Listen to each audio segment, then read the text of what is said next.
언약이라는 제목의 말씀을 나누겠습니다. 기독교 신앙에서 가장 중요한 것 중에 하나가 바로 언약입니다. 언약이라는 거에 대해서 우리는 잘 알고 있다고 생각합니다. 하나님이 우리와 언약을 맺으셨고 그 언약 안에서 모든 것들을 이루어 가십니다. 하나님은 언약은 하나님과 하나님의 백성인 우리가 맺은 약속입니다. 상호 간의 약속이죠. 우리가 알고 있는 것처럼 언약의 내용이 뭐죠? 나는 너희의 하나님이 되고 너희는 내 백성이 되리라. 이게 언약의 내용입니다.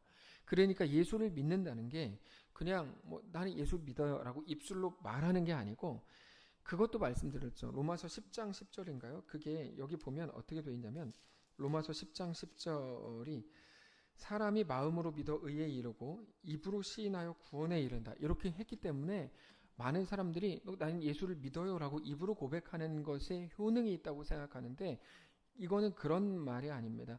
로마서 10장 10절이 기록될 그 당시를 생각해야 하는데, 그 당시에 입술로 내가 예수 그리스도를 주요 그리고 나의 구원자라고 고백한다는 건 목숨을 내놓아야만 가능한 일이었습니다. 지금 시대와는 다른 겁니다. 그래서 그때의 그 고백, 입술로 시인한다라는 말은 뭐냐면 그가 믿음으로 자기에게 주어진 그 걸음들을 난 예수를 믿는 사람으로 살아가는 것을 말하는 거지, 입술로 그냥 나 예수 믿는다 이렇게 말하는 것을 말하는 게 아닙니다. 그러니까 하나님께서 우리에게 대한 언약이라고 하는 게 나는 너희의 하나님이 되겠다, 너희는 내 백성이 될 거다. 이 언약.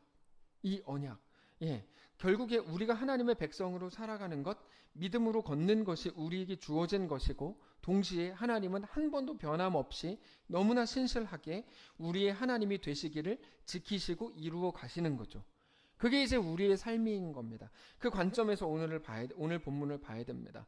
오늘 본문에서 하나님께서 유다 백성들에게 언약의 말씀을 따르지 않으면 저주를 받는다 이렇게 말씀을 하세요. 2절입니다. 너희는 이 언약의 말을 듣고 유다인과 예루살렘 주민에게 말하라. 그들에게 이르기를 이스라엘의 하나님 여호와께서 이와 같이 말씀하시되 이 언약의 말을 따르지 않는 자는 저주를 받을 것이라 이렇게 말하죠.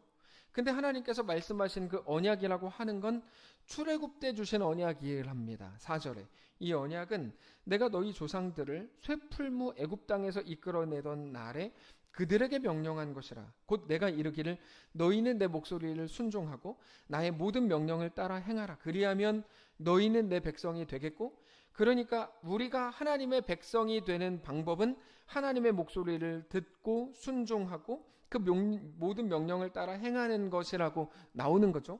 그리고 나서 나는 너희의 하나님이 되리라. 그러니까 이제 우리가 알고 있는 언약이 그대로 소개가 되는 겁니다. 여러분, 언약은 막연하지 않습니다. 아주 구체적이고 정확한 설명이 다 나와 있는 거야. 이 언약에 대해서 나는 너희의 하나님이 되고 너희는 내 백성이 되리라. 이게 언약입니다. 이거는 어떤 조건이 충족되어야 이루어지는 계약이 아닙니다. 네가 내 백성이 되면 나는 그때 네 하나님이 될게, 이게 아니라는 말이에요. 너희가 내 말을 들으면 나는 너희의 하나님이 되고 내가 너희를 돕겠다. 이건 계약이라고 부르는 건데 하나님이 우리와 맺은 언약이 아닙니다. 이거는. 자, 부모와 자식 사이에 내가 네 부모야, 니네가 내 부모의 말을 들어야 돼. 근데 니네가 아빠 말, 엄마 말 안 들으면 너를 내 자식이라고 하지 않을 거야. 내 말을, 아빠 엄마 말을 들을 때 너희는 비로소 내 자식이 된다. 이렇게 안 합니다. 부모와 자식 간의 관계는 때려서라도 고쳐서 쓰죠. 때려서라도 고쳤습니다. 사람은 고쳐 쓰지 못한다는 말이 있지만 일반적으로는 그렇겠죠. 부모 자식은 매우 특별한 관계입니다. 그래서 부모는 교육과 양육을 명령받은 게 부모죠. 아까 이제 재정부에서 요즘에 우리나라 한국 교육, 정확히 말하면 요즘에 교육 분위기라는 게 매우 이상하게 이제 비춰져서 이거에 대해서 쭉 같이 얘기를 길게 했는데, 부모와 자녀의 관계라는 건 매우 특별한 관계죠. 아주 특별한 관계입니다. 하나님께서 우리와 언약을 맺으셨지만 그게 일반론적인 계약이 아니고 부모와 자식 간의 관계처럼 어떤 조건에 의한 계약이 아니게 되는 이유는 하나님과 우리가 피로 맺은 부모 자식의 관계이기 때문입니다. 가족의 관계이기 때문입니다. 그래서 예수님께서 죽으심으로 하나님과 우리를 아버지와 자녀로 묶어버렸습니다. 예수의 죽음으로 우리는 묶였고 예수의 부활 역시 우리와 함께 부활할 것이기 때문에 부활의 첫 열매라고 말한 겁니다. 성경이. 오직 예수로만 구원을 받는다는 말이 그래서 이루어지는 겁니다. 예수로만이라는 말은 구원의 조건들 중에서 어느 하나의 특별한 조건을 제시하는 것처럼, 그래서 마치 뭐 예수를 믿든 부처를 믿든 어쨌든 처음엔 이래도 딱 마지막은 맞나? 라고 하는 그 에큐메니컬 뭐죠? 제가 갑자기 생각이 안 나네. 하여튼 WCC, 그거는 아주 못된 놈들입니다. 말도 안 되는 소리들을 그렇게 하는 거고 신앙을 다 무너뜨리려고 하는 거예요. 범신론, 여러분 난리 나는 거거든요. WCC 그러니까 교회라는 이름을 걸고 WCC를 행하는 데가 너무 많아서 걱정이 돼서 말씀을 드리는 건데 한 번쯤 들어보셨을 것 같아요. 예, 그 굉장히 위험한 게 아니죠. 그냥 사실 기독교를 부정하는 것과 같은 겁니다. 그런 거는. 근데 제가 여기까지만 말씀드린 이유가 뭐냐면 너무 유명한 교회들이 많아서 여기까지만 말씀드릴게요. 괜히 또 큰 교회들 얘기했다가 또 욕을 엄청 먹을 수 있기 때문에 자 근데 어쨌든 이겁니다. 예수로만이라는 말은 구원의 조건들 중에서 어느 하나의 조건을 특별하게 제시하고 야 예수로 구원을 받는다. 니네는 이걸로 갈 수 이렇게 하는 게 아니고 다른 것으로는 구원이라는 걸 상상할 수도 없고 찾을 수가 없기 때문이에요. 다른 거에는 구원이라는 게 있지가 않아요. 오직 예수 그리스도의 죽으심과 부활을 통해서 우리가 구원을 얻는 건데 다른 데 구원이 어디 있어요? 말이 논리가 맞지 않잖아요. 그냥 차원이 다른 겁니다. 예수의 죽으심으로 우리가 하나님의 백성이 됐는데 다른 어떤 것을 가져다가 이걸로도 구원해 주시겠어요? 그게 공로, 선행 어떤 거라도 안 되는 거예요. 말이 안 되는 거예요. 하나님이 예수 안에서만 우리와 하나님 자신을 하나로 묶으셨습니다. 그게 우리가 알고 있는 성경입니다. 그렇게 우리는 하나님과 떨어질 수가 없게 됐습니다. 하나님이 우리를 얻으시기 위해서, 우리를 돌이키시기 위해서, 우리를 하나님의 사람 만들기 위해서 모든 것을 다 걸었다 이 말입니다. 그게 예수까지 걸은 거죠. 그래서 하나님은 그렇게 우리를 위해 모든 것까지 감수하겠다는 것이라고 말씀을 드렸습니다. 그러니까 하나님과 우리의 언약 관계라고 하는 건 보통 말하는 조건 대 조건으로 야 니네가 내 백성이 되면 내가 니네 책임질게 이런 게 아닙니다. 어떤 이유로도 분리될 수 없는 관계가 됐다는 말입니다. 어떤 이유로도 분리가 안 돼요. 그러니까 이거를 이제 더 그냥 쉽게 말하면 우리의 구원이 취소될 수 없는 이유가 여기 있는 거예요. 하나님의 의지 때문인 거죠. 하나님의 의지. 하나님이 우리를 구원하기 위해 예수를 걸었다. 그 말은 그냥 끝났다 이거야. 그러면 어떤 사람들은 못된 질문을 할 수 있겠죠? 예, 상관없어요. 상관없다는 건 하나님이 우리를 알아서 고쳐 쓴단 말이에요. 그게 둘째 아들이죠. 둘째 아들 자기 못난 걸로 집 나가서 모든 걸 다 잃었지만 결국 그러므로 비로소 아버지의 집을 생각하고 돌아와서 아버지 아들의 지위를 회복받고 그렇게 이제 상징적으로 구원받은 자로 살게 되잖아요. 그런 겁니다. 근데 오늘 본문을 보면 이렇게 나오죠. 조건처럼 보이는 부분이 나와요. 백성들이 그 언약을 지키지 않았다고 나와요. 8절을 보시면 이렇게 되어 있습니다. 그들이 순종하지 않고 귀를 기울이지도 않고 각각 그 악한 마음에 완악한 대로 행하였으니 내가 그들에게 행하라고 명령했어도 그들이 행하지 아니한 이 언약의 모든 규정대로 그들에게 이루게 하였느니라.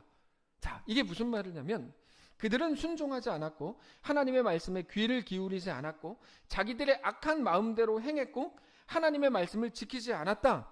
그러면서 9절 또 여호와께서 내게 이르시되 유다인과 예루살렘 주민 중에 반역이 있도다. 그들이 내 말 듣기를 거절한 자기들의 선조의 죄악으로 돌아가서 다른 신들을 따라 섬겼은즉 이스라엘 집과 유다 집이 내가 그들의 조상들과 맺은 언약을 깨뜨렸도다. 여기 언약을 깨뜨렸다고 돼 있잖아요. 그러니까 이제 사람들이 이거를 인간적으로 풀려고 하다 보니까 이상한 것들이 나오는 거예요. 자, 그래서 우리가 이 부분을 잘 보셔야 돼요. 그들이 하나님의 말씀에 순종하지 않은 조상들의 죄를 그대로 답습해서 우상을 섬겼다. 그렇게 하나님과 믿음의 선배들이 세운 언약을 그들이 깨뜨렸다. 여기 보면 언약이 깨졌다고 나오잖아요. 자, 잘 보세요. 보십시오. 하나님의 언약이 있는데 그 언약은 조건 대 조건으로 맺어지는 언약이 아니라서 분명히 하나님은 어떻게 해도 그 백성들을 버릴 수 없다고 말씀드렸죠. 구원이 취소될 수가 없다고 말씀드렸어요. 이거는 계약상 그렇게 적혀 있는 게 아니고 하나님이 그들을 버릴 수 없는 하나님이시기 때문입니다. 근데 질문할 거리가 생겼어요. 그들이 하나님을 버렸고 배신했고 떠났답니다. 자, 이제 어떻게 하셔야 될까요? 하나님이 여기서 이 질문인 거야. 여기서 하나님은 정말 어떻게 하실까요? 이게 오늘 본문에 나오는 내용이에요. 11절처럼 하세요. 하나님은 그러므로 나 여호와가 이와 같이 말하노라. 잘 보세요. 보라, 내가 그 재앙을 그들에게 내리리니 그들이 피할 수 없을 것이라. 그들이 내게 부르짖을지라도 내가 듣지 아니할 것이라. 12절, 유다 성읍들과 예루살렘 주민이 그 분향하는 신들에게 가서 부르짖을지라도 그 신들이 그 고난 가운데에서 절대로 그들을 구원하지 못하리라. 유다야, 너의 신들이 네 성읍의 수와 같도다. 너희가 예루살렘 거리에 수대로 그 수치스러운 물건의 제단 곧 바알에게 분향하는 제단을 쌓아도다. 이런 말입니다. 너희가 나를 배신했다. 그래서 나는 너희가 도와달라는 어떤 기도도 듣지 않을 거다. 그러면 니네는 내가 안 도와주니까 다른 우상들에게 가서 기도하겠지? 그것들은 죽은 것들이기 때문에 너희를 구원할 수 없다. 이런 말입니다. 잘 보시면 그들이 기도하지 않았다는 말이 아닙니다. 그들은 여전히 기도했고 종교적인 모든 생활, 종교 생활을 다 했어. 근데 그건 신앙생활이 아니었던 거예요. 그러면 신앙생활은 뭘까요? 우리가 기독교 신앙에 대해서 바로 이런 관점을 잘 이해해야 됩니다. 단지 어떤 잘못을 하고 그런 벌을 받고 무언가를 열심히 잘하면 상을 받는다. 이건 기독교 신앙이 아닙니다. 기독교는 이렇게 가지 않습니다. 기독교 신앙은 하나님이 누구신가를 아는 걸로 시작합니다. 하나님은 누구신가? 그리고 하나님과 우리, 특별히 내가 어떤 관계인지를 알아야 됩니다. 하나님은 누구신가? 나는 누군가? 그래서 내가 범죄하고 실수하고 무너지면 하나님은 나에게 어떻게 행하실 것인지에 대해서도 우리는 깊이 생각할 수 있어야 합니다. 우리가 하나님을 잘하면 상 주고 못하면 벌 주는 상벌의 기계로 생각을 하면 우리는 절대로 하나님의 온전한 백성으로 살아갈 수가 없습니다. 하나님은 그런 분이 아닌데 그렇게 인식하면 우리는 신앙생활이 불가능합니다. 그러면 하나님은 어떤 분이시죠? 하나님의 백성인 우리와 영원히 함께 하기를 원하는 분입니다. 그 언약이잖아요. 근데 하나님과 우리가 영원히 함께 거하는 유일한 방법은 하나님의 언약에 있는 것처럼 나는 너희의 하나님이 되고 너희는 내 백성이 되는 거, 그게 유일한 방법이에요. 자, 그래서 하나님은 어떻게 하시냐? 정답. 우리를, 배신한 우리를 온전한 하나님의 백성이 되게 하기 위해서 모든 것을 행하실 겁니다. 이게 결론이에요. 뭐냐면 네가 잘했냐? 그럼 구원. 너 잘못했냐? 그럼 구원 취소. 이게 아니고 너 잘했냐? 잘했다. 너 잘못했냐? 너 이제 내가 고쳐 쓸게. 이거죠. 그게 결론이에요. 네. 우리의 모든 삶이, 아까 우리가 오전에 고백했던 게 바로 그 찬양입니다. 내 자아가 기억이 안 나네. 하여튼 그런 내용입니다. 왜 광야? 하여튼 그런 거였죠. 자, 그거를 위해서 하나님이 감수하셔야 되는 게 어떤 것이라도 그렇게 하겠다는 거야. 가장 큰 감수는 자존심이죠. 하나님께서. 뭐냐면 하나님의 백성이, 그게 북이스라엘, 남유다 아니었습니까? 하나님의 백성이 어떻게 바벨론한테 우상 숭배자들한테 싸워서 집니까? 그럼 하나님이 모욕당하는 거 아닙니까? 그래, 내가 모욕당하지. 근데 나는 그걸 감수하겠다. 왜요? 그걸 통해서 너희가 회복돼야 된다면 난 마땅히 그렇게 하겠다. 이거죠. 자녀의 고통을 즐기는 부모가 어디 있습니까? 근데 자녀를 온전한 자녀 만들기 위해 나 모든 걸 감수하겠다. 둘째 아들 집 나가겠다고 할 때 다리 몽둥이를 부러뜨려가지고 집에 앉혔어야죠. 우리 실력으로는 그렇게 해요. 하나님은 그렇게 안 하시죠. 나가게 하시죠. 그 모든 것들을 감수하시죠. 하나님의 무시무시함이 거기 있는 겁니다. 하나님의 무시무시함. 네. 그래서 심지어 우리 눈에 피눈물 나는 것이라고 해도, 반대로 우리 때문에 하나님이 피눈물 흘리셔야 된다고 해도 그렇게 하실 거고, 하나님은 이미 그렇게 하셨습니다. 독생자 예수님을 죽음에 내어주셨죠. 더 이상 못하실 일이 없는 거죠. 이제 우리에게 하나님이 무엇을 요구하시고 어떻게 행하실지, 그렇다면 우리는 무엇을 해야 되는지에 대해서 너무나 분명해진 거예요. 하나님이 우리의 아버지이신 것, 우리 왕이신 것을 인정하시고 온전히 그 앞에 엎드리실 수 있기를 원합니다. 우리는 습관적으로 자꾸 반항하고 싶어요. 이렇게 해도 하나님 나를 구원이 유지된다고요? 그럼 이렇게까지 해도? 네. 그렇게 하는 게 잘하는 게 아니에요. 누구나 다 알죠. 그렇게 하는 게 잘하는 게 아닌 거. 하나님은 한 번도 우리의 하나님이시기를 게을리하거나 포기하신 적이 없습니다. 다만 우리의 언약을 기억하십시오. 너희는 내 백성이 되고 나는 너희의 하나님이 되리라. 하나님은 우리가 하나님의 온전한 백성이 되기를 원하시고 그것을 위해 무엇이라도 하실 겁니다. 온전한 백성이라는 게 뭡니까? 하나님 나라를 통치권이 핵심이라고 말씀드렸는데요. 하나님이 다스리시는 나라. 그래서 우리가 하나님의 통치를 따르는 것, 하나님의 이끄심을 받는 것이 우리가 하나님의 백성으로 살아가는 것이죠. 이번에 건축팀이 들어가서 이런저런 여러 가지 일을 할 때 제가 그때도 말씀을 드렸던 것 같은데 이건 우리가 흔적을 남기는 방식입니다. 어떤 흔적이 남냐? 거기 밑에다가 뭐 이렇게 뭐 다른 건 몰라도 달 그림 딱 그려놓고 문현봉 집사님 했다 뭐 이렇게 남기는 게 흔적을 남기는 게 아니고 흔적을 남기는 방법은 내가 행할 수 없다고 생각되는 그 일마저도 믿음으로 선택했다라는 것을 보이는 것이 흔적을 남기는 거거든요. 네, 내 발로 흔적을 남기는 거죠. 이번에 들어가는 분들이 어떻게 다 뭐 할만해서 하겠습니까? 그렇지 않을 거라고 생각해요. 그렇지 않을 거라고 생각해요. 근데 윤 장로님이 멋있는 말 하셨어요. 뭐라 그러셨냐면 다음 주에 이제 일주일 갔다 오셔야 되겠어요. 네, 목사님 날이 다가오니까 너무 설레요. 이렇게. 김선자 권사님 좀 실망하시는 것 같은데? 근데 왜 실망? 근데 이제 그런 거죠. 예, 좀 너무 설레요. 예, 근데 사실은 어떻게 생각해 보면 아까 김치 담글 시간도 없게 일해야 된대잖아요. 근데 너무 설렌다는 게 저는 너무 좋았어요. 우리가 여러분 하나님 앞에서의 그리스도인의 흔적을 그렇게 남기는 거죠. 그렇게. 우리가 뭐 대단한 무언가를 하고 이게 아니고 교회를 뭐 500개 짓고 이런 문제가 아니고 내가 믿음으로 행했고 믿음으로 결정했다고 하는 것들이 남는 거예요. 그게 놀라운 거죠. 온전한 하나님의 백성이라는 걸 여러분 너무 허황되게 생각하시면 안 됩니다. 내가 뭐 내 목숨까지 주님께 드리겠습니다. 여러분 그런 말은 저도 해요. 누구나 다 할 수 있을 거예요. 그러나 실제로 한 발자국이라도 떼는 건 이거는 다른 문제인 거죠. 다른 문제예요. 하나님이 다스리시는 나라가 된다는 게 어떤 의미인지 알게 되시기를 바라요. 우리가 하나님의 통치를 따르는 것, 하나님의 이끄심을 받는 것이 우리가 하나님의 백성으로 살아가는 겁니다. 그건 지혜로운 사람이 좋은 길을 선택해서 가는 것과는 차원이 다른 거예요. 단지 율법 몇 개 지키고 종교 행위를 몇 가지 하고 뭐 오늘 오전에 나눈 것처럼 가야바 뭐 이런 사람처럼 대제사장 이게 뭐예요? 이게 무슨 의미가 있습니까? 우리 삶의 모든 영역에서 다만 하나님이 주인이신 것을 인정하고 하나님께 우리 삶의 모든 것을 모든 결정권과 우리 삶의 목적을 하나님께 내어드리시기를 원합니다.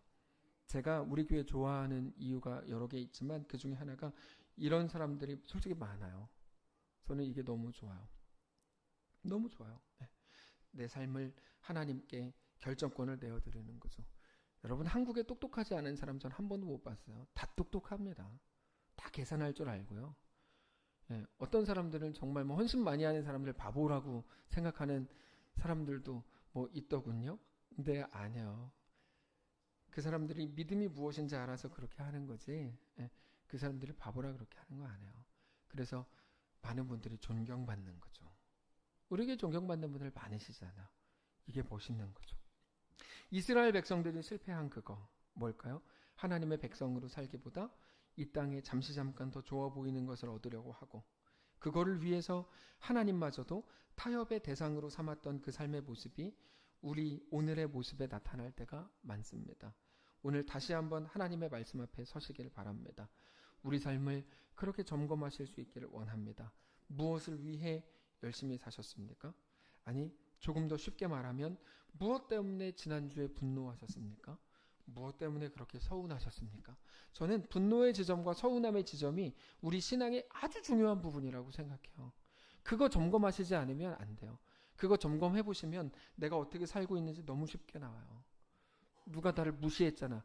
여러분 그게 뭐 분노의 지점이 됩니까? 그게? 되겠죠. 그만 좀 그런 걸로 좀 얘기하세요. 무엇 때문에 그렇게 서운하셨습니까? 이 두 가지 분노의 지점과 서운함의 지점을 꼭 점검해 보십시오. 내가 누군지 금방 나온다니까요. 우리의 감정을 돌아보십시오. 그리고 이제 하나님께 우리의 중심, 우리의 왕의 자리를 다시 내어드리십시오. 하나님은 우리의 왕이고 우리의 전부이십니다. 우리가 유익을 얻기 위해서 하나님을 활용하려고 하지 마시고 이 땅에서 더 잘 되고 더 잘 먹고 더 잘 살기 위해서 하나님을 이용하지 마시고 오직 내가 하나님의 것이라고 고백하시고 내 삶의 전부를 하나님께 온전히 내어드리실 수 있기를 바랍니다. 종교가 아니라 신앙인으로 서실 수 있기를 원합니다. 나는 너희의 하나님이 되고 너희는 내 백성이 되리라. 하나님이 피로 세우신 그 언약을 이루기 위해서 하나님께서 오늘 우리의 삶을 멋지게, 놀랍게, 무시무시하게 이끄실 겁니다. 그 사실을 기억하시면서 오늘 우리 앞에 일어나는 모든 일들을 통해 하나님께 더 가까이 나아가고 하나님을 더 깊이 생각하고 주님을 온전히 사랑하는 귀한 우리의 오늘이 되시기를, 이번 한 주가 되시기를, 특별히 이번 주 금요일부터 시작될 어벤져스의 그 한 주간의 꿈 같은 시간들을 되시기를 축복합니다. 기도하겠습니다. 하나님, 우리가 말씀이 무엇인지 배우고 듣고 알아갈 때마다 깜짝깜짝 놀랍니다. 도대체 하나님은 누군가? 하나님은 왜 나를 사랑하기로 했나? 내가 이렇게 실망스러운 모습을 보임에도 불구하고 하나님은 왜 끝내 나를 놓지 않는다고 하는가? 하나님의 아버지이고 내가 자녀라는 건 도대체 무슨 말인가? 하나님, 우리는 매일같이 의문을 제기합니다.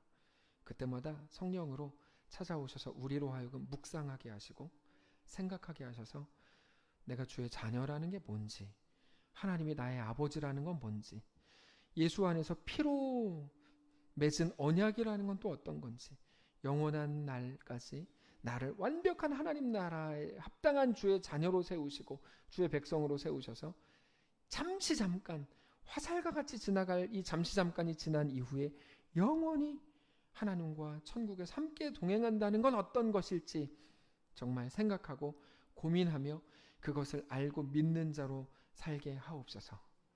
아무것도 모르는 자로 그냥 설문조사란에 기독교 체크하면 되는 줄 알고, 아니요, 하나님이 아버지요 내가 자녀인 것을 아는 자로 살게 하시고, 그렇게 하나님이 이끌어 가시는 모든 상황과 모든 정황과 모든 신앙 현실 속에서 우리만 할 수 있는 그 멋있는 결정들, 그 멋있는 흔적을 남기는, 그래서 사랑하는 내 종 누구누구를 유의하여 보았느냐?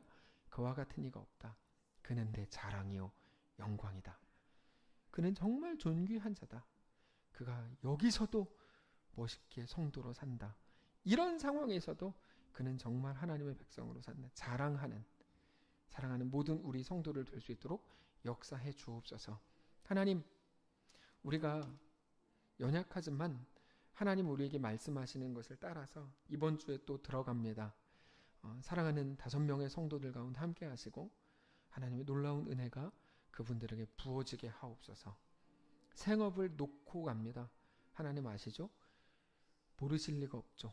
하나님 붙드시고 인도하시고 역사하시고 그들의 강한 팔로 강하게 하시고, 하나님 눈동자와 같이 그들을 살피시고 보호하시고 그들의 모든 생각과 결정과 말과 표정과 행동과 그 모든 걸음들을 주님 주관하셔서 정말 말할 수 없는 주의 은혜로 꽉 채워진 귀한 한 주의 삶이 되게 하시고 오래도록 이야기로 남는 귀한 시간 될 수 있도록 축복하시옵소서.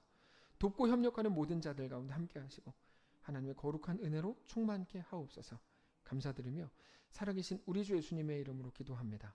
아멘.